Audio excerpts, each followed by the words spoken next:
बुंदेले हर वो लोग हमने सुनी कहानी थी, खूब लड़ी मर्दानी वो तो झांसी की रानी थी।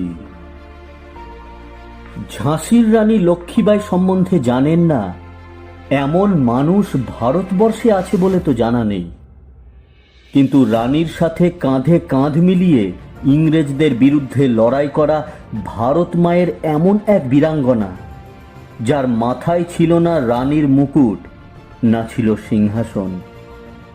মাতৃভূমির জন্য নিজের প্রাণের বলিদান দেওয়া সাধারণ হয়েও অসাধারণ এই বীরাঙ্গনার নাম ঝলকারি বাই।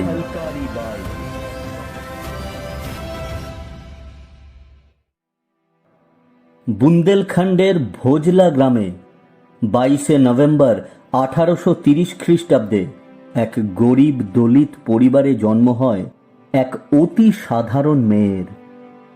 মাতৃহারা ওই সন্তানকে পুত্রের মতোই অস্ত্র শিক্ষা দিয়ে বড় করেন তার পিতা।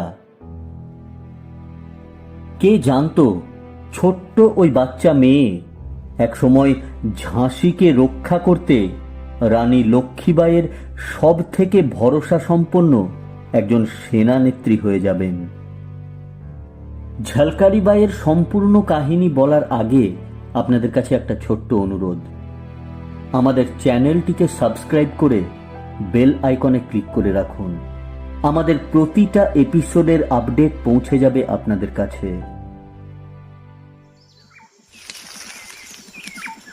অত্যন্ত সাহসী ও দৃঢ় প্রতিজ্ঞ ঝলকারি পরিবারের অন্ন সংস্থানের জন্য জঙ্গলে কাঠ কাটতে যেতেন। হঠাৎই একদিন একটা বাঘ এসে পড়ে কিশোরী ঝলকারির সামনে। তারপর যা ঘটে তা রূপকথার মতো শোনালেও একদম বাস্তব। শুধুমাত্র হাতের কাটারি দিয়ে তিনি ওই ভয়ঙ্কর বাঘকে হত্যা করেন।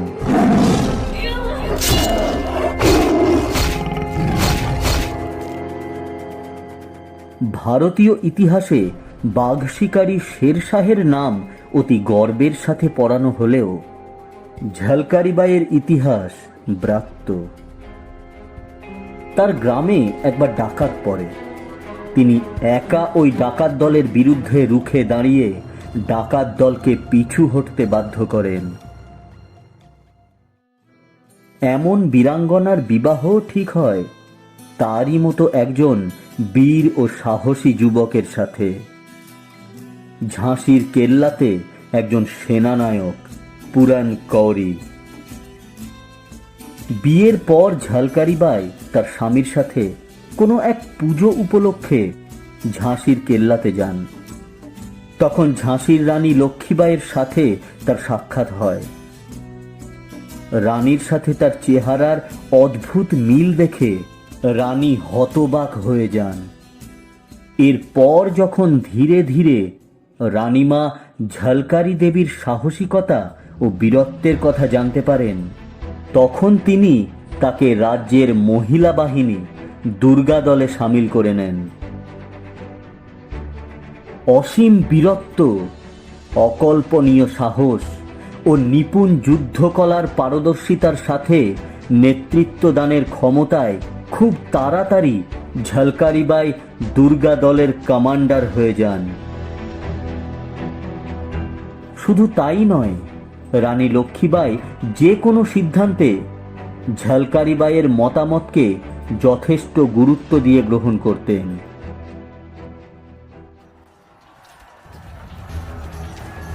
10ই মে 1857 ঝাঁসিতে যখন জেনারেল রোজের নেতৃত্বে ব্রিটিশ সেনা প্রথম আক্রমণ করে, তখন পুরান কৌরি ও ঝলকারি বাই প্রাচীর হয়ে দাঁড়িয়ে প্রতিহত করেন ব্রিটিশ সেনাদের।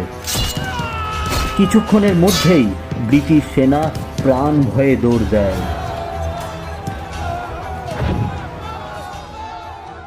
এর কয়েকদিন পরে ব্রিটিশ সেনা আবার আক্রমণ করে ঝাঁসিতে। এদিকে ঝাঁসির রানী লক্ষ্মীবাই তার 4000 সেনা নিয়ে অপেক্ষা করছিলেন কালপিতে পেশোয়ারের সাহায্যের জন্য। কিন্তু তাঁতিয়া টোপি তার আগেই ইংরেজদের কাছে পরাস্ত হওয়ার ফলে কোনো সাহায্য পৌঁছায় না রানীর কাছে। ব্রিটিশের বিরুদ্ধে শুরু হয় ভয়ঙ্কর যুদ্ধ।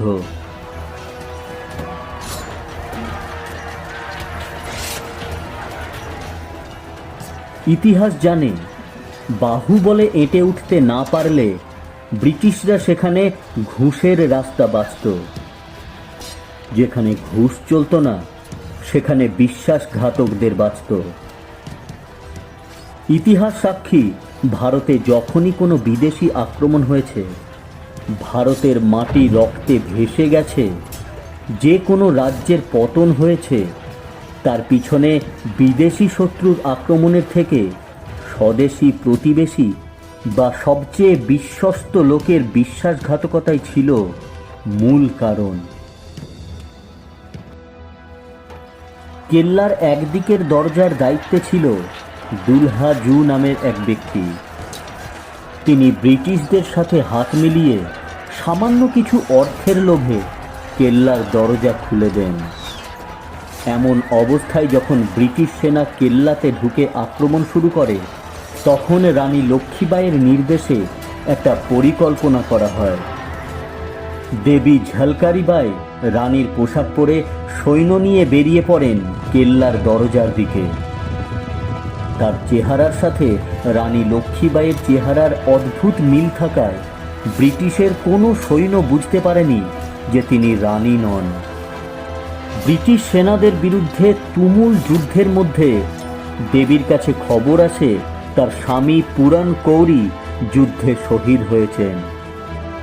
এমন খবরে তিনি একটুও ভেঙে পড়েননি। চোখের জল আগুন হয়ে ঝরে পড়তে শুরু করে ব্রিটিশ সেনাদের উপর। তিনি যেদিকেই তলোয়ার চালান, ব্রিটিশ সেনা টুকরো টুকরো হয়ে পড়ে যায় মাটিতে। যখন তিনি জেনারেল রোজের ক্যাম্পের দিকে এগিয়ে আসেন এবং ঘোষণা করেন যে তিনি ঝাঁসির রানী লক্ষ্মীবাই, তখন জেনারেল রোজ ভাবেন যে লক্ষ্মীবাইকে তিনি খুব সহজেই পরাস্ত করে ফেলবেন। প্রচুর সৈন্য নিয়ে চারিদিক থেকে ঘিরে যখন ঝলকারি দেবীকে বন্দি করা হয়, তখন ইংরেজদের এক গুপ্তচর তাকে চিনতে পেরে ঝলকারি দেবীর আসল পরিচয় প্রকাশ করে দেয়। ততক্ষণে দেবীর আসল উদ্দেশ্য প্রায় সফল হয়ে গেছে।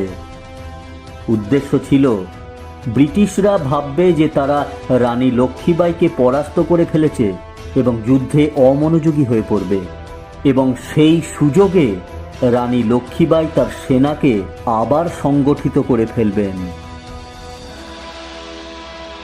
জেনারেল রোজ যখন জানতে পারেন যে তাদেরকে বোকা বানানোর জন্য এই সমস্ত ব্যবস্থার কথা, তখন তিনি ঝলকারি বাইয়ের ফাঁসির আদেশ দেন। 4 এপ্রিল 1858 সালে মাত্র 27 বছর বয়সে এই বীরাঙ্গনা মৃত্যুবরণ করেন। মাতৃভূমির রক্ষার্থে একজন বীরাঙ্গনা নারী যেমন সুনিপুণভাবে রণকৌশল স্থির করেন এবং ঠান্ডা মাথায় প্রাণের বলিদান দেন, জানি না এমন উদাহরণ পৃথিবীর বুকে আর আছে কিনা।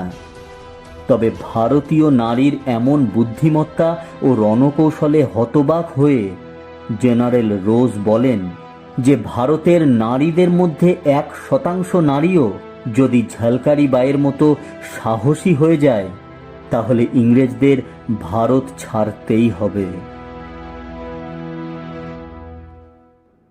যথারীতি ভারতবর্ষকে পারিবারিক সম্পত্তি ভাবা পারিবারিক সরকার ঝলকারি দেবীর বীরত্বের কাহিনী মুছে দেয় ইতিহাস থেকে। পাছে স্বাধীনতা আন্দোলনের ইতিহাসে তাদের ভূমিকা ঝাপসা হয়ে পড়ে। 1998 সালে প্রধানমন্ত্রী হন অটল বিহারী বাজপেয়ী। তিনি উদ্যোগ নিয়ে 2001 সালে বীরাঙ্গনা ঝলকারি বাইয়ের সম্মানে এক ডাক টিকিটের প্রচলন করেন। এমন অনেক বীর বীরাঙ্গনার ইতিহাস, বীরত্বের কাহিনী লুকিয়ে রেখে ভারতীয় জনগণকে বিদেশি ইতিহাস পড়িয়ে অন্ধ করে রেখে দেওয়ার প্রচেষ্টা কোনো দিনই সফল হবে না। কারণ এই সমস্ত বীর বীরাঙ্গনার ছবি ভারতীয় নোটে নয়, খোদাই করা আছে প্রতিটা ভারতবাসীর হৃদয়ে। আপনাদের কাছে অনুরোধ, ভারত মায়ের এই বীরাঙ্গনার কাহিনী চেপে রাখবেন না, শেয়ার করে ছড়িয়ে দিন মানুষের কাছে। চ্যানেলটিকে সাবস্ক্রাইব করে আমাদের সঙ্গে থাকুন।